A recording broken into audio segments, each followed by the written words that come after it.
লালমনিরহাটের কালীগঞ্জ উপজেলার ভোটমারীতে পবিত্র ঈদ উল ফিতর উপলক্ষে ভোটমারী প্রিমিয়ার ক্রিকেট লিগের শুভ উদ্বোধন করা হয়েছে।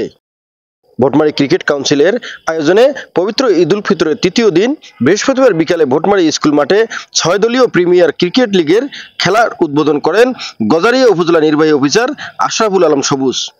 এ সময় উপস্থিত ছিলেন মাজারুল ইসলাম শান্ত, তাপস চন্দ্র কর্মকার প্রধান শিক্ষক, আহসান শহীদ সরোয়ার্দী, সাংবাদিক আসাদ হোসেন রিফাত।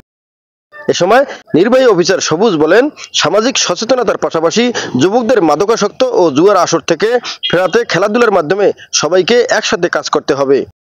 খেলায় অংশগ্রহণ করবেন confidence kings, Swapno varieties store, Songshoptok, Ratan jewellers, 11 store, Jabir kings. 3 মাস পরে যদি এরকম একটা করে টুর্নামেন্টের আয়োজন করা যায় তাহলে খুব ভালো হবে।